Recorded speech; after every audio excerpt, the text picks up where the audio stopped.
Salut à tous et bienvenue sur AZ237.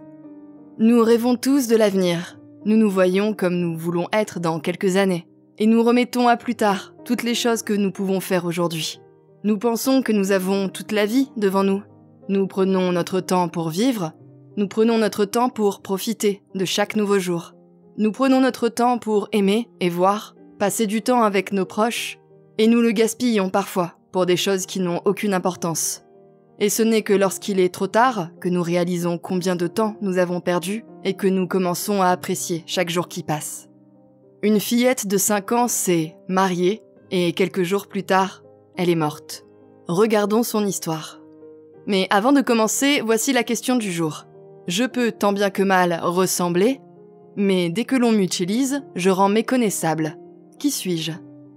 Donnez-nous votre réponse dans les commentaires. La réponse exacte vous sera donnée à la fin de la vidéo.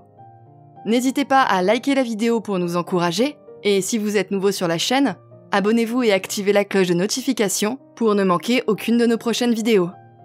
Cette petite fille de l'Oregon était censée avoir toute la vie devant elle, mais à l'âge de 2 ans, on lui diagnostique un cancer en stade 4.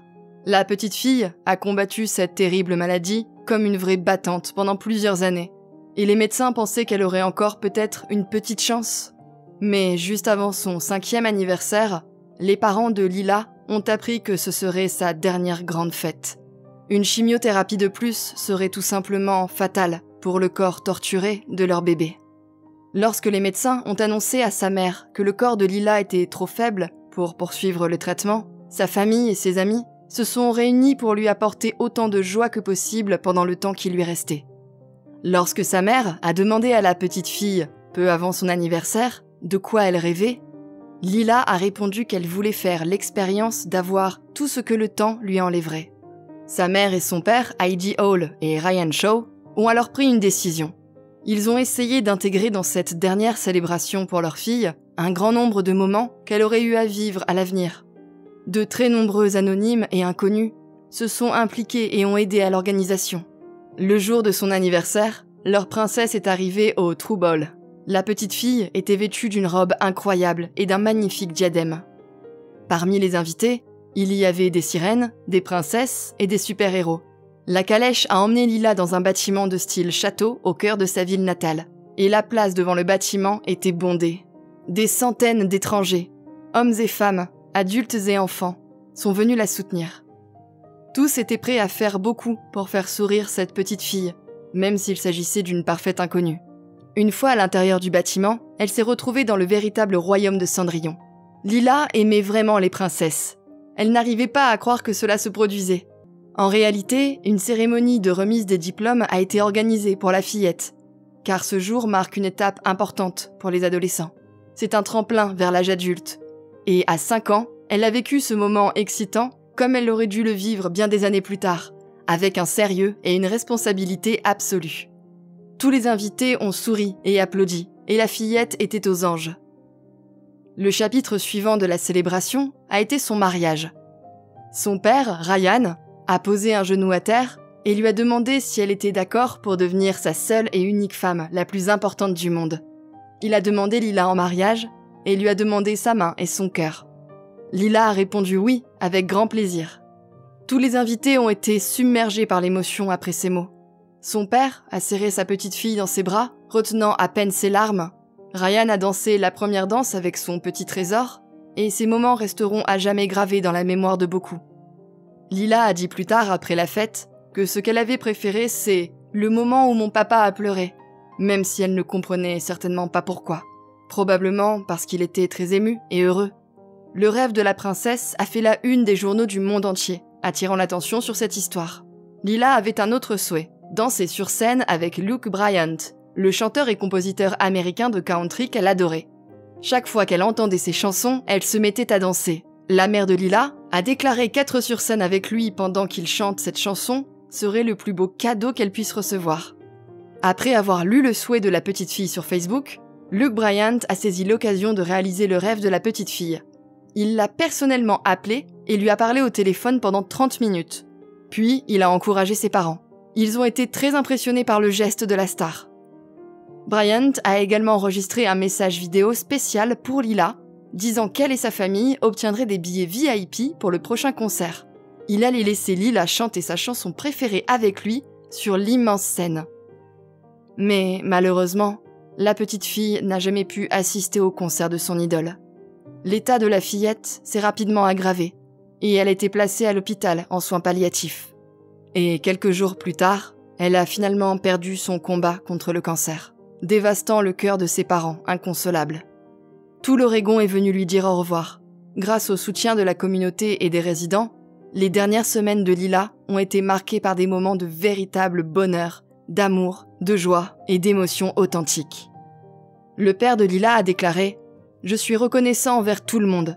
Je suis reconnaissant pour ce que vous avez fait pour nous. » Et la photo de la fragile fillette, postée plus tard par sa mère sur Facebook, inspire des milliers de personnes par son sourire. Maintenant, une autre histoire intéressante mais différente. Un homme a fait honte à une femme obèse et l'a regrettée instantanément. Savannah Phillips était une femme accomplie. Elle avait un mari aimant, 2 enfants adorables et un bon travail.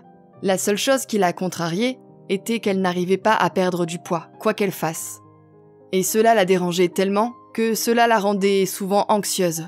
Elle réagissait vivement lorsque les gens la regardaient ou lui faisaient des remarques désagréables. Ces mots méchants ne faisaient qu'augmenter son désir de perdre du poids. Cela ne faisait que la contrarier, même si elle essayait de ne pas réagir à la méchanceté des autres. Malheureusement, Savannah devait souvent prendre l'avion pour son travail, et c'est là que ses problèmes se manifestaient le plus.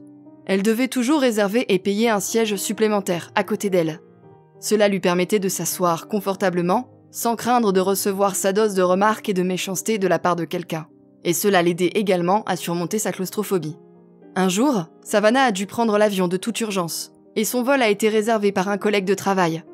Quand elle est arrivée à l'aéroport, elle a vu que le vol était manifestement surbooké. Elle a demandé s'il y avait des annulations au comptoir d'enregistrement, mais il n'y avait qu'un seul siège libre. Alors qu'elle se dirigeait vers l'avion, elle a vu de nombreux passagers, et il lui a semblé que beaucoup d'entre eux la regardaient avec réprobation. Elle est devenue très nerveuse, mais elle a essayé de se calmer, en se rappelant que le vol allait être rapide. Mais elle avait le sentiment que quelque chose allait se passer dans l'avion. Son siège était près de la fenêtre, et un homme était déjà assis sur le côté couloir. En la voyant, il roula des yeux et se leva pour laisser passer la femme. Alors qu'elle se faufilait devant lui, l'homme poussa un profond soupir dramatique. Il était plus âgé qu'elle et portait des lunettes de soleil, et son comportement indiquait clairement son aversion pour les personnes en surpoids.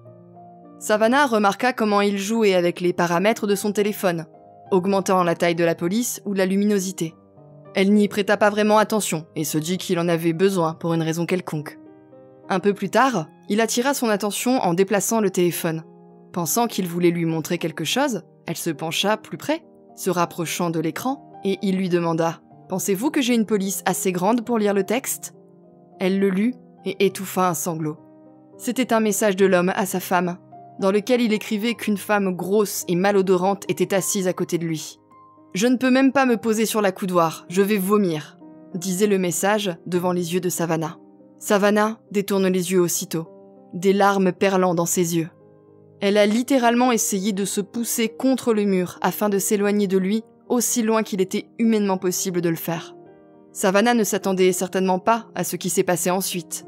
Elle était occupée à essayer d'accepter ce qui était en train de se passer. Cet homme se moquait d'elle, mais elle ne savait pas que derrière elle, un homme avait vu le message et que ça l'avait rendu furieux. Un bras puissant et musclé s'est abattu avec force sur les épaules du vieil homme. Par derrière, on lui a demandé de se lever. En voyant le visage furieux et le corps musclé de son agresseur, le vieil homme n'a pas osé désobéir. Assise à côté d'eux, Savannah a tout vu et entendu. L'homme du siège arrière a exigé que l'homme assis à côté d'elle change de place avec lui, ajoutant qu'une telle crapule ne devrait pas être assis à côté d'une si belle femme.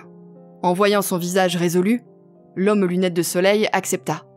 Savannah était très reconnaissante envers l'homme qui l'avait défendue. Ils ont parlé pendant tout le vol, mais à part son nom, Chase, sa profession, et le fait qu'il ait des enfants, le brave homme n'a pas révélé grand-chose sur lui-même. Ce n'est que lorsque le vol s'est terminé que Savannah a réalisé le peu d'informations qu'elle avait sur son sauveur. Elle a essayé de le retrouver sur les réseaux sociaux, mais elle n'y est pas parvenue. Elle a alors décidé de créer un post et de partager son histoire sur Facebook, et elle a demandé aux gens de partager son post avec leurs amis afin qu'elle puisse retrouver Chase. Elle était submergée par le flot continu de commentaires encourageants, qui disaient surtout qu'une belle femme ne devrait pas se soucier de ce que disent les hommes stupides. Les gens lui ont écrit qu'ils essaieraient de retrouver Chase. C'est ainsi que Chase Irwin a été retrouvé sur la page du restaurant et du bar qu'il dirigeait, le Dierks Bentley Whiskey Row à Nashville. Les personnes qui ont lu l'histoire de Savannah ont commencé à écrire de gentils mots aux propriétaires sur les pages du restaurant. Les médias ont également eu vent de cette histoire. Dans l'une des interviews, Irwin a déclaré que lorsqu'il a vu le texte sur le téléphone de l'homme, il s'est senti furieux. Il comptait attendre la fin du vol pour dire quelque chose, mais lorsqu'il a vu que Savannah était en train de pleurer, il a pensé que c'était trop cruel de laisser cette femme assise à côté de cet homme pendant tout le vol. Ses larmes ont rendu Chase malade, a-t-il avoué. Il déteste la discrimination sous toutes ses formes. Il a donc averti l'hôtesse de l'air et a ensuite fait tout ce que sa conscience lui disait de faire. L'équipe de Chase a publié une lettre sur le site web du restaurant pour dire combien elle était fière de son chef et reconnaissante envers tous ceux qui avaient apprécié son action. Savannah a déclaré dans une interview qu'elle pardonnait à l'homme de l'avion, qui avait écrit ces mots désobligeants à son égard. « Si je choisissais de le haïr, je ne serais pas différente de lui », a-t-elle déclaré. Elle a fait remarquer que seul l'amour peut apporter du changement dans le monde, et qu'il est donc important de toujours répondre avec gentillesse, même si la personne en semble indigne. Quelle est votre opinion sur cette histoire? Dites-le nous dans les commentaires. Et maintenant, la réponse à la question du jour. Un masque. Bravo à tous ceux qui ont trouvé la bonne réponse. Nous voici arrivés au terme de cette vidéo. Merci de l'avoir regardée jusqu'à la fin. Surtout n'oubliez pas de la liker et la partager autour de vous. À très bientôt sur AZ237.